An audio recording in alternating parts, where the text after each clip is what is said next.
Joining us now, Chris Farrell, Director of Investigations and Research for Judicial Watch. Great to see you, Chris. Hey, Lou. Extraordinary. The former fired FBI director decides that it was an unclassified meeting with the president and that it wasn't a leak. Are you fully satisfied? It's nauseating. I mean, he's a disgrace, and it's barely tolerable to watch him with his smug, sort of, self-satisfied approach where he gets to decide what is or isn't applicable to him with respect to the law. And realize Richmond now is also, Comey's also invoked Richmond as being his personal attorney. Mm-hmm. So he's trying to cover every base so that no one actually asks tough questions of either Comey or Richmond as to what the nature of the relationship was, what communications they had, what projects he worked on. I'm happy to report to you, though, that Judicial Watch will sue to get Richmond's records because as a special government employee, there are certain government records and details about his employment status that we will obtain and we will make public.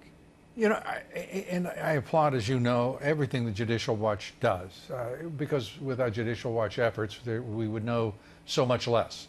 But I am deeply frustrated, and I think I'm not certainly alone amongst tens of millions of Americans.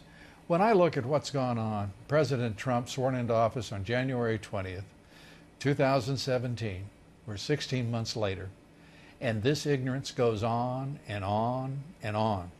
And truly, our government is a captive of a corrupt legal system, a corrupt Justice Department, a corrupt set of judges, a corrupt government, a deep state, and the obstructionism of rhinos and the left and the Dems. And I don't see it getting better anytime soon. My God, what in the world will we tolerate next? I would just, the lesson here, I think, for the president and for those that serve him in his inner circle is that it's now time to fight like hell. This kind of sitting back and letting it play out and letting all these characters kind of, run the tables, make their various declarations, moving the ball. Look, this is really not a legal investigation. This is a slow-motion political coup that's being carried out by legal processes. And so, let me turn, I think you're exactly right, Chris.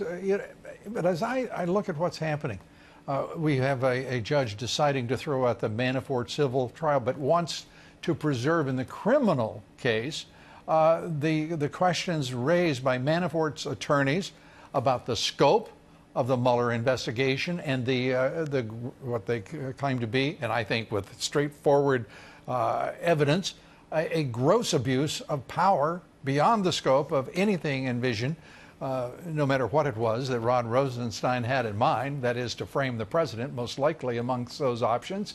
And here we are.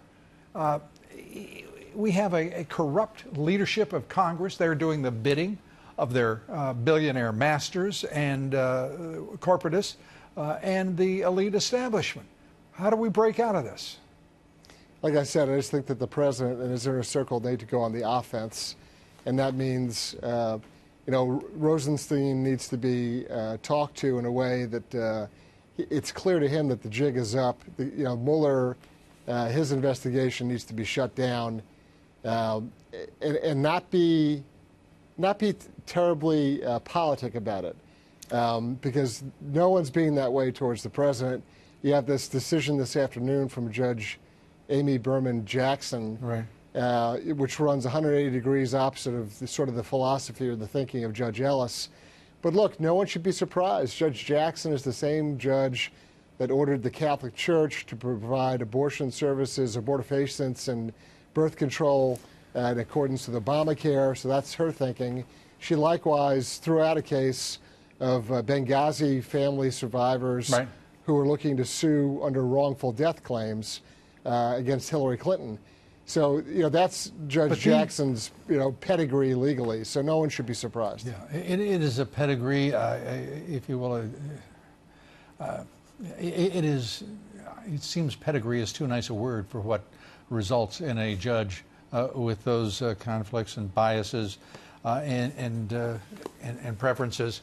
I just wonder at this point, if we reached, how close are we to that inflection point in which the American people says, the hell with it. We know we can't get a fair trial. We know that we can't trust a judge who has a different view on anything, whether it's a personal belief system or religion, an ideology.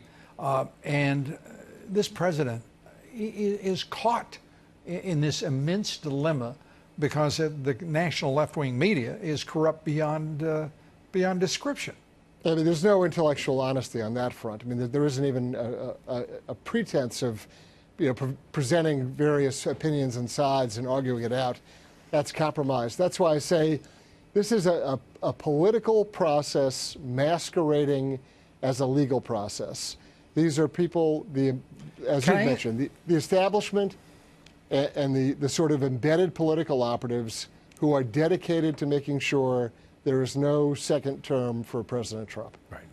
And as I look at his legal team and watch those who've come and gone, I wonder if there's one of them that's a street fighter that has any guts, has the intellectual power at their disposal to actually do something. It's beyond defensiveness, it's passivity.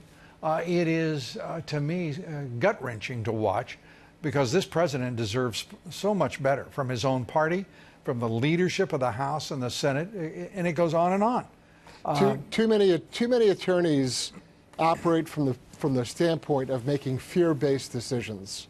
They're worried about exposure. They're worried about precedent. They're worried about discovery. They're worried about all these things that really, it comes from a point of fear rather than taking an aggressive posture and being able to confront and oppose the people that are going after the president. Mm-hmm. Instead, they're always worried about what might happen instead of what they can do.